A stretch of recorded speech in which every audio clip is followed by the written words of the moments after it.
Well, even though, Darren, we're going to talk about sunflowers, I figured we had to get out into this wheat. I've never seen wheat like this. I think we might have 200-300 bushel wheat here. Well, you know, you can't always tell how well a crop is going to do by the height of that crop, Brian. So even though it's just a little bit over waist high, it still looks like a fantastic wheat crop here for us.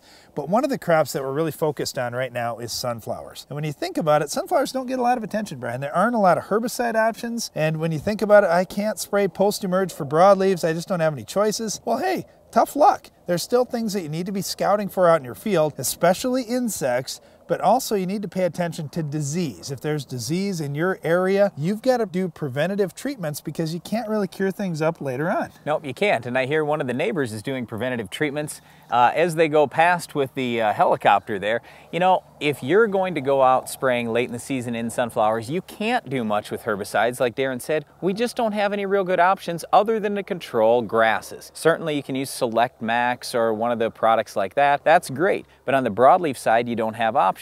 So a lot of people just say, well, nothing much I can do, but boy, that fungicide can really pay. I've looked at a lot of studies that the National Sunflower Association has put on, 6 to 9 ounces of headline out there, and they've gotten tremendous response. Well, and they should, because you think about where sunflower breeding is at compared to corn and soybeans that have a lot more acres in our country. Well, the breeding's way behind. You know, the varieties in corn and soybeans, they offer so many improvements in disease tolerance and stress tolerance. And yes, there are some pretty good sunflower varieties out there, but they're not nearly to the level that corn and soybeans are. Yeah, but the thing is, sunflowers are typically grown in more arid areas of the country. So if you have a drier condition, let's say in a particular year, you think, well, I'm not going to have many diseases. It's dry. How can I possibly have any problems? And the other thing people say is, it's dry here. I don't know if I'm going to get a great crop. I can't afford to invest in my crop. And that's absolutely the backwards way to think about this. When you're in a dry area and you say, oh boy, I don't know,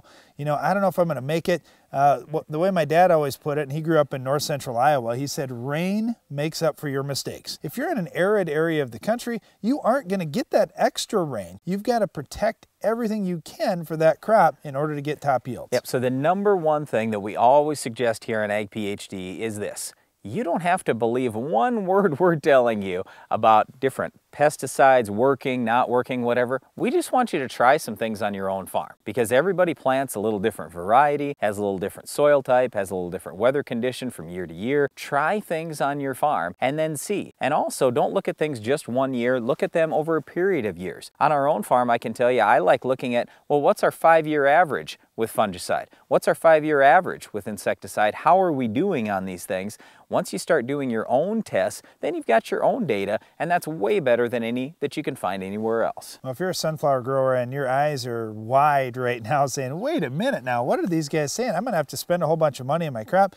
No. Look at it as an investment, just like we do in our other crops. If you're going to invest some money, you should get a return for that investment. We think the return is there, controlling insects and disease in sunflowers. And there are more things that you can do with sunflower management. When you think about crops that don't get a lot of attention, sunflowers is one of them. And when it comes to fertility, we just aren't there yet. We need to be putting more fertility on our sunflowers and tweaking that. Do some tissue sampling. When we're talking about herbicides that you can use, you've got to have a great pre-emerge herbicide program because there aren't a lot of options post. That's fine. But post-emerge, don't quit scouting. We still need to watch for bugs, and if there's diseases in the area or you have a history on your farm, get out there and do some preventative treatments with fungicides. Well, one weed we actually can control post-emerge in sunflowers is our Weed of the Week. We'll tell you what it is coming up next.